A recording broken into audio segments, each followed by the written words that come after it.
প্রচণ্ড পরিমাণে যে গরমটা পড়ছে, এই গরমটা আসলে পাখির গায়ে কতটা এফেক্ট করছে সেটা কিভাবে বুঝবেন?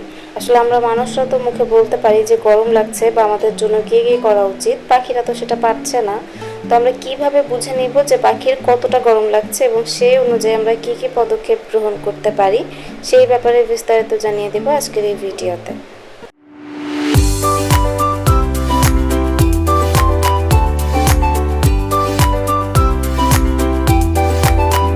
তো আসসালামু আলাইকুম, কেমন আছেন সবাই? আশা করি ভালো আছেন। শখের কোয়েল পালনের নতুন আরেকটি ভিডিওতে আপনাদের সবাইকে অনেক অনেক স্বাগত। তো কথা বলছিলাম এই গরমে পাখির শরীরের যত্নটা কিভাবে নেবেন। আসলে আপনার পাখির খাঁচাটা বা শেড বা ঘর যেখানে আপনি কোয়েল পাখি পালন করছেন, সেই জায়গাটার রোদের তাপটা কেমন লাগে সেটাকে আপনাকে দেখতে হবে।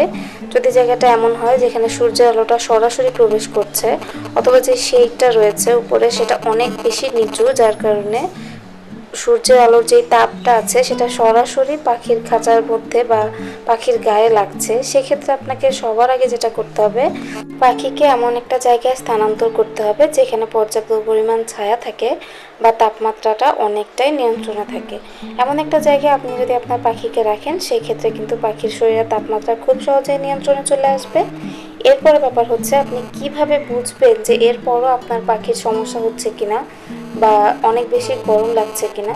তো এটা স্বাভাবিকভাবে বোঝার একটা পদ্ধতি হচ্ছে, পাখির যখন গরম লাগে পাখি কিন্তু গলা নাড়তে থাকে, হা করে নিঃশ্বাস নেয় এবং গলার যে নিচের অংশটা আছে সেটা কিন্তু নাড়াতে থাকে। তো এই গলা নাড়তে দেখলেই বুঝে যাবেন যে আপনার পাখির অনেক বেশি গরম লাগছে। তো এই ক্ষেত্রে যেটা করতে পারেন সেটা হচ্ছে পাখির গায়ে হালকা রকম পানি স্প্রে করতে পারেন। এই ব্যাপারটাতে আমি আরেকটা ভিডিও বানিয়েছিলাম যে পাখির গায়ে কিভাবে কতটুকু পানি স্প্রে করতে হবে। ভিডিওটার লিংক আমি এই ভিডিও ডেসক্রিপশনে দিয়ে রাখবো, আপনারা চাইলে দেখে নিতে পারেন। তো এখানে আমি একটু সংক্ষেপে বলে রাখি, পাখিকে পানি স্প্রে করতে হবে, তবে সাবধানতার সাথে। আপনি পাখিকে এমনভাবে ভিজিয়ে দিবেন না যে পাখি একদম ভিজে চুপসে গেল, এতে কিন্তু হিতে বিপরীত হবে, পাখির ঠান্ডা লেগে যাওয়ার সম্ভাবনা থাকে। দ্বিতীয় যে ব্যাপারটা থাকে যে পাখির গরম লাগছে, আপনি এখন পাখিকে পানি স্প্রে করতে চাইছেন না, তাহলে কি করবেন? এই ক্ষেত্রে যেটা করতে পারেন, পাখিকে খাবার স্যালাইন দিতে পারেন বা পাখির জন্য বিশুদ্ধ খাবার পানির যে সরবরাহটা আছে সেটা খুব ভালোভাবে করতে পারেন।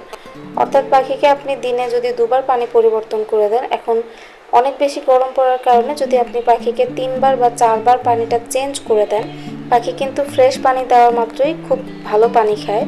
তো যদি আপনি 3-4বার করে পাখিকে পানিটা চেঞ্জ করে দেন, তাহলে কিন্তু পাখি বেশি পরিমাণে পানি খাবে।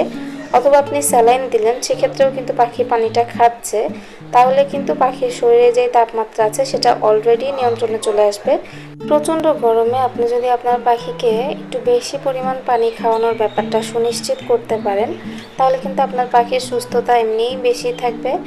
অর্থাৎ যদি আপনার পাখিকে আপনি শুধু পানি দিয়ে পারেন বা স্যালাইন দিয়ে পারেন, এভাবে যদি আপনি পাখিকে খুব বেশি পানি খাওয়াতে পারেন, এতে পাখির শরীরে যে দেহ কোষগুলো আছে সেগুলো পানি ধরে রাখবে, শরীরের তাপমাত্রা নিয়ন্ত্রণে থাকবে এবং পাখি সুস্থ থাকবে। তো এই গরমে পাখিকে সুস্থ রাখতে পাখির সঠিক খাবার এবং বাসস্থানের পাশাপাশি বেশি বেশি পানি সরবরাহ এবং খাবার স্যালাইন দিতে থাকেন, এতে করে পাখি ভালো থাকবে। তো এই ছিল আজকের ভিডিওটা এতক্ষণ পর্যন্ত দেখার জন্য সবাইকে অসংখ্য ধন্যবাদ। আর যারা নতুন ভিউয়ার আছেন, অর্থাৎ যারা আজকেই প্রথম আমাদের চ্যানেলটি দেখছেন, তারা চাইলে সাবস্ক্রাইব করে আমাদের পাশেই থাকতে পারেন। আর যারা ইতিমধ্যে আমাদের চ্যানেলটি সাবস্ক্রাইব করেছেন তাদেরকে অসংখ্য ধন্যবাদ। দেখা হবে নতুন কোনো ভিডিওতে, সে পর্যন্ত ভালো থাকবেন সবাই, ভালো রাখবেন সবাইকে। আল্লাহ হাফেজ।